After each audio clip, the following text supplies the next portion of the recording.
Hi there, Mystery Baker here. Hope you're all doing well. In this tutorial I will be showing you how to make this pie here. It's a minced beef and onion pie with, wait for it, not homemade pastry, no. It's shop bought rough puff pastry. And look how it's puffed up, can you see?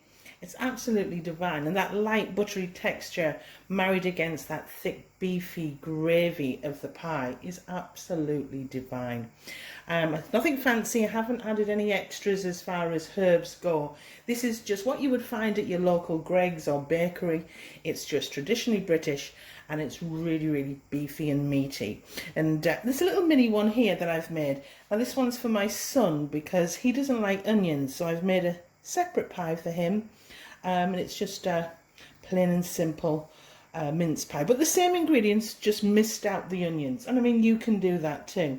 And if you want to know how I made this minced beef and onion pie, then keep on watching. Okay, so we're going to run through the ingredients you'll need for the mince and onion pie filling.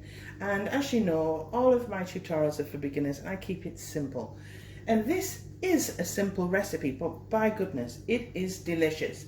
It's pretty traditional. I don't add herbs and anything fancy. I just keep it to that, what you would buy at your baker's. I try and keep it that very meaty, beefy flavour. Okay, so let's start. Ingredients. First of all, you're going to need some ground beef or mince meat. This is the leaner steak mince, but use your favourite. And you'll need around 600 grams of minced beef.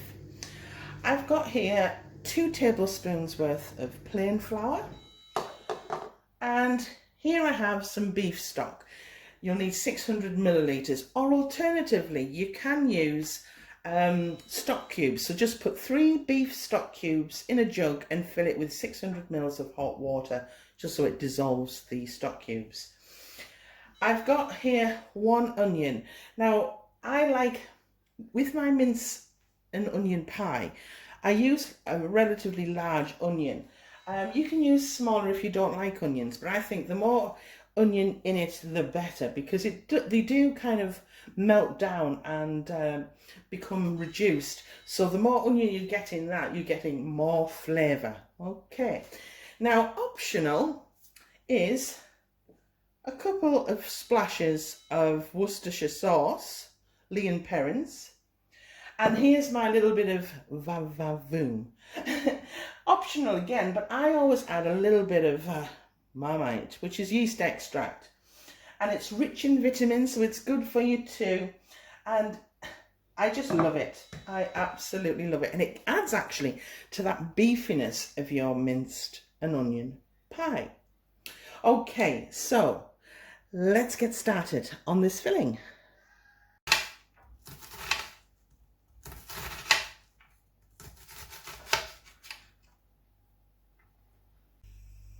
Okay, so I've come to the stove and I've put it on a medium heat and I've just let it warm for a second. I'm just going to add around a tablespoon of oil. This is plain vegetable oil. Okay, and you can do it different ways, but I like to do my onions first because I really like to get some flavour into them. And by browning them, it does add to that wonderful rich flavour. So I'm going to add chopped onions, finely diced, well, just diced, chop them up, do it your way. It's your mince and onion pie, do it your way, but these are just diced up, 1 whole large onion, and they will soften and reduce in size. Okay, so don't think there's a lot there. And I'm just going to keep on going off camera, stirring as I go, because I don't want them to catch on the bottom. And I want them to start to get some colour. So I'll be back in a bit.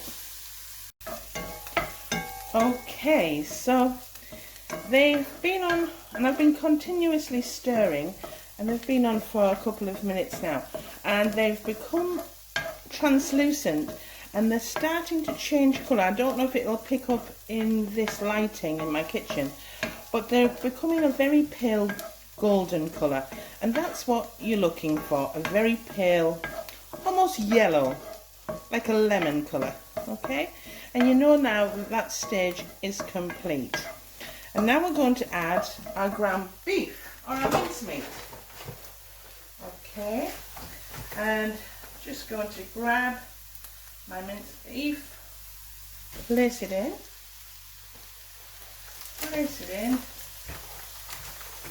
get that into the pan. Okay, there's quite a lot of it, so there's quite a lot of it here, like so. And I'm going to brown the mince as well. Now please make a note, I haven't added any seasoning yet, and I would suggest you don't either. Get that meat totally sealed and browned before you add seasoning, because if you add it to the raw meat like salt and pepper, it releases the juices and it'll become less flavoursome. So get it sealed, and I'll be continuously stirring this in with the onions, getting the onions mixed through and all those wonderful juices from the onions, and I'll come back when the minced beef is brown. Okay, so the mince is brown now. Just giving that a stir through one last time before we move on to the next stage. And at this point I'm just going to add a little bit of seasoning. So I'm going to put a little bit of black pepper, because I do like black pepper in this recipe. Nice milled black pepper. A little touch of white pepper. This is just regular white ground pepper. A little pinch of that. Okay. And some salt. Okay. This is sea salt, but just use up whatever you've got in your pantry, and a nice twist and pinch of your seasoning. Okay, so I'm just going to give that a stir now that we've added the seasoning. We can always add more seasoning later, but this is just the beginning of the base of your filling. Give that a nice stir around. Okay, and then what we're going to do here is we're going to add our plain flour. And the reason why you add it in at this stage, please note, do not add the flour at the end. Place it in now, because we need to cook off that flour and not make it, otherwise, sorry, I'm not making sense. Cook it now, because if you don't and you add it at the last minute, it will have a powdery texture to your pie filling. By adding it now, it cooks off that flour and gets rid of it. But it's a great thickening agent, and that's why I'm using it. Okay, so we're going to mix them 2 tablespoons of flour. I'm just cooking it off as well. Cook that flour off. It will help. And again, it's a thickener for the pie. Okay, so there we go. It's becoming, all the moisture that was in the pan and all the juices are now absorbed. So I do that for about, I'll say 20 seconds before I add any liquid. Keeping it on a medium to high heat, keep stirring, okay, because we're cooking off that flour. Okay, like that. You see how it's thickening up now? Looking good already. And now we've done that, I'm going to add our liquor, which is beef stock. But again, if you haven't got beef stock, just add 3 beef stock cubes to a jug and add 600 mils thereabouts of the liquid. Thereabouts, 500 to 600. Okay, so I'm going to add my beef stock like that, and I'm just going to allow that now to bring up to the boil, and I'm going to simmer away until it reduces slightly. So give that a stir, and now let it simmer and reduce, because you want that nice beefy concentrate.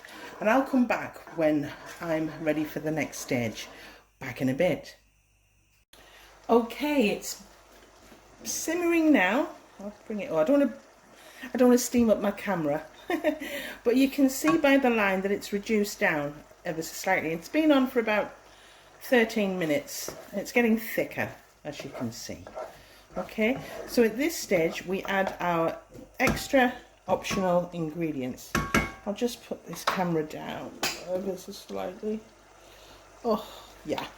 So, a couple of splashes of Worcestershire sauce. A couple of splashes like that. Add as little or as much. Don't overload it with Worcester sauce because it can be a little bit sharp. But again, it just enhances that meatiness. Okay, so give that a stir. And then for my va-va-voom, that's right, it gives this extra beefy flavour. Now, I don't do fancy. I could add carrots and onions and lots of herbs. I could add red wine.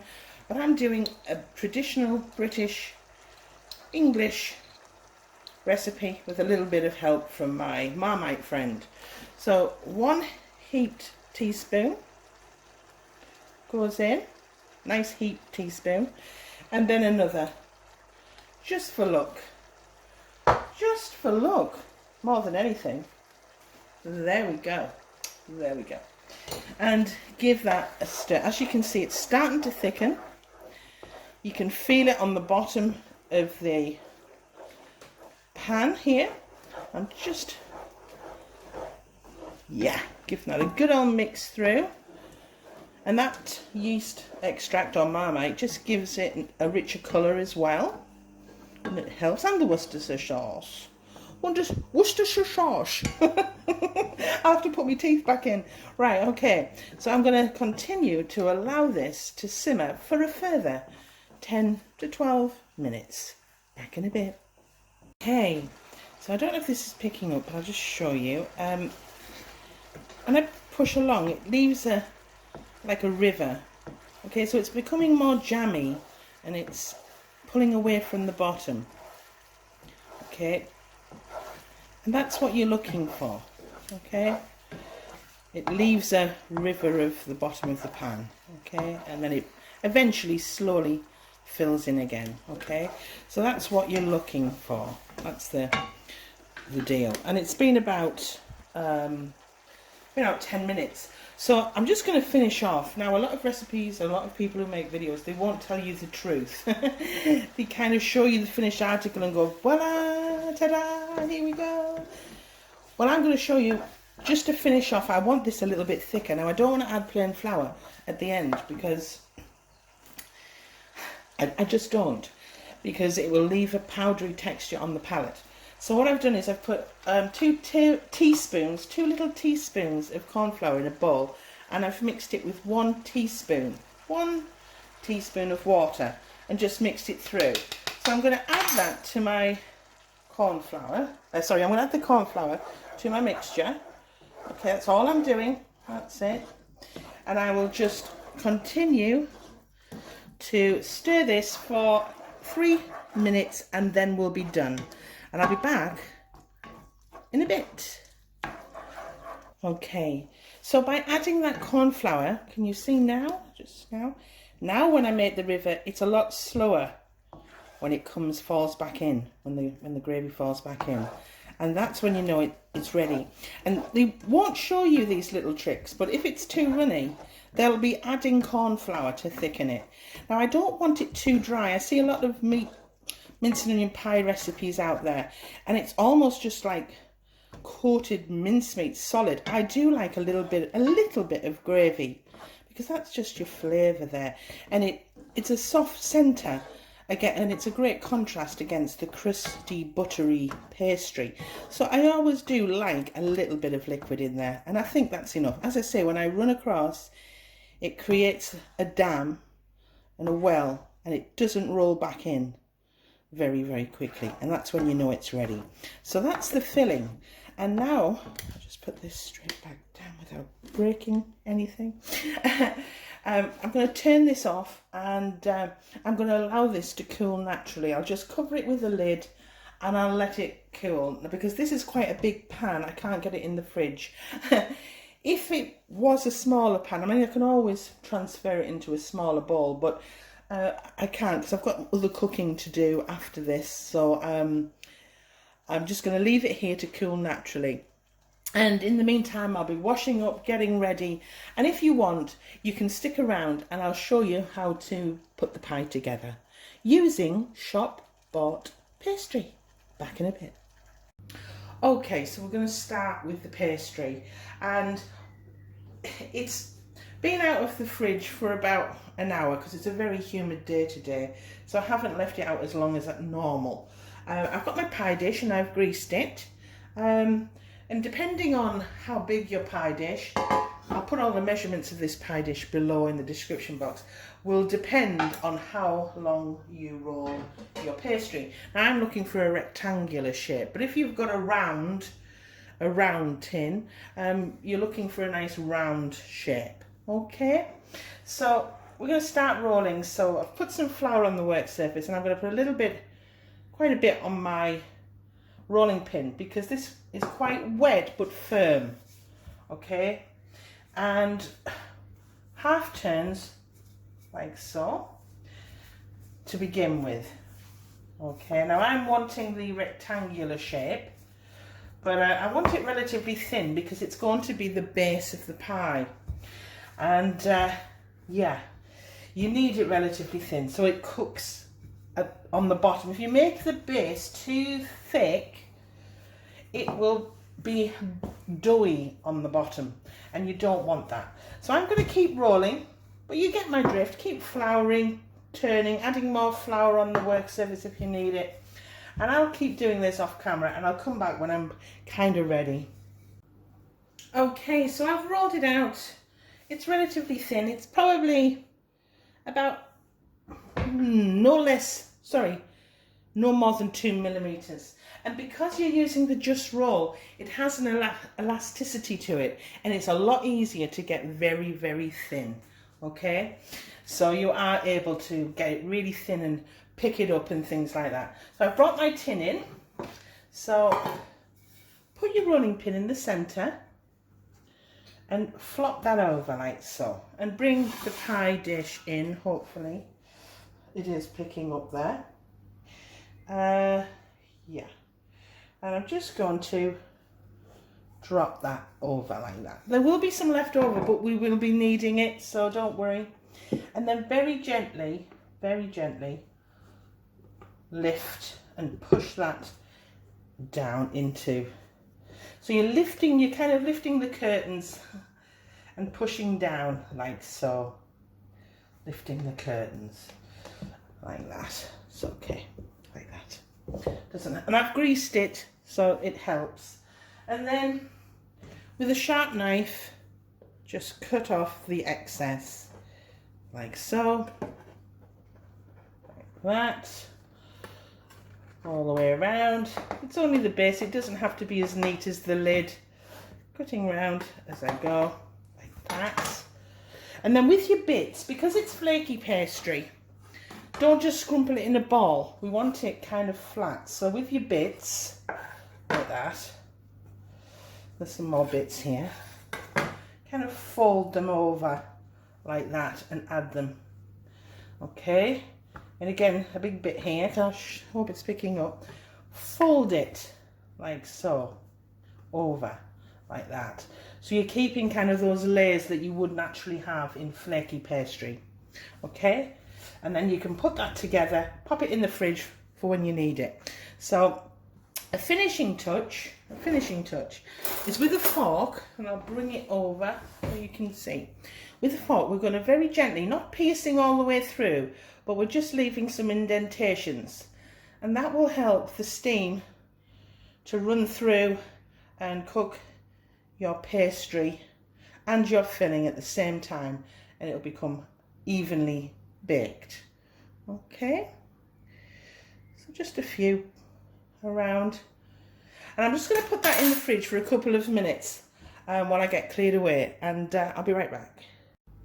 Okay, so here's my filling that I made earlier, and it's cold and it's thickened really well. It will loosen up in the cooking process, and the gravy will become a little bit more runnier, which is perfect.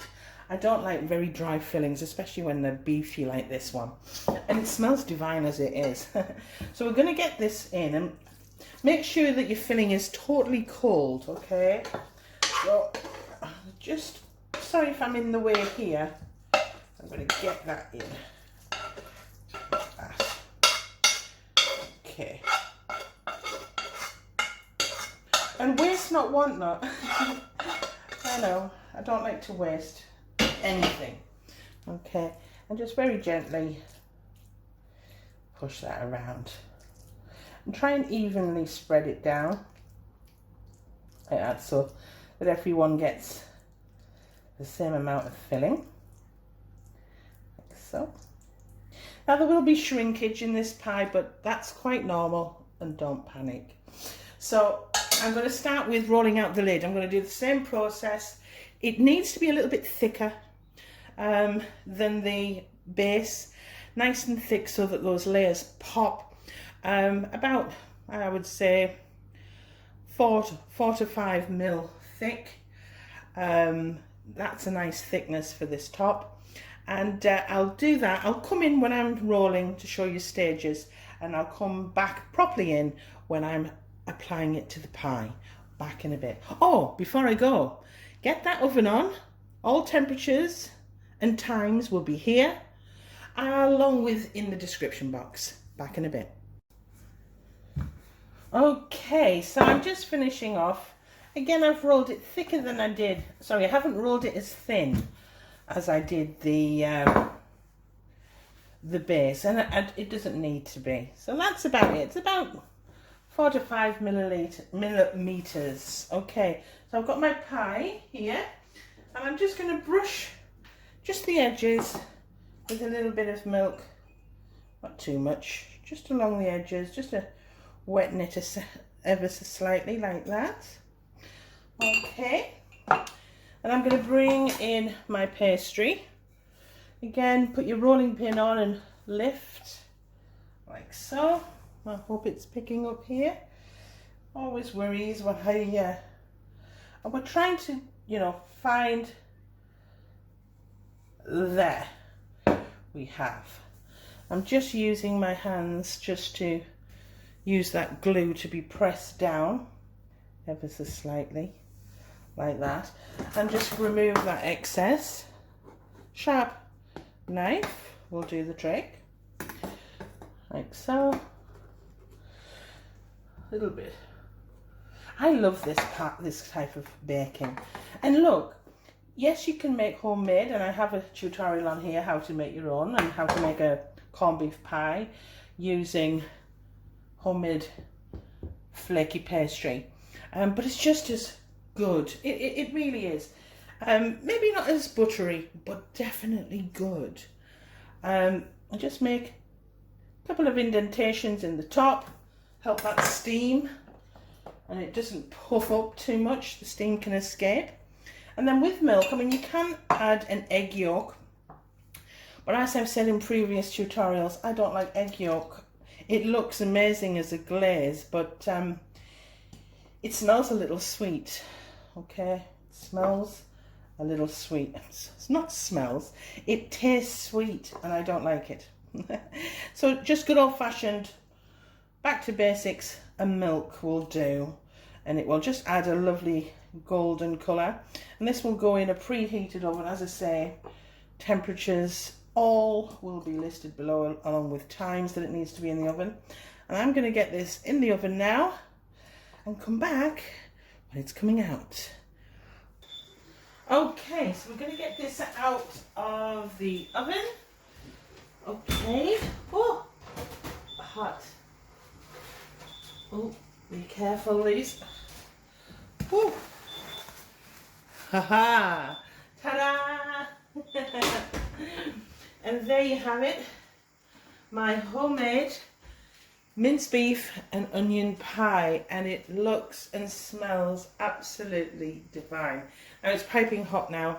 There has been some shrinkage. Sorry if that shook there. That's my little Bichon just walking past the camera.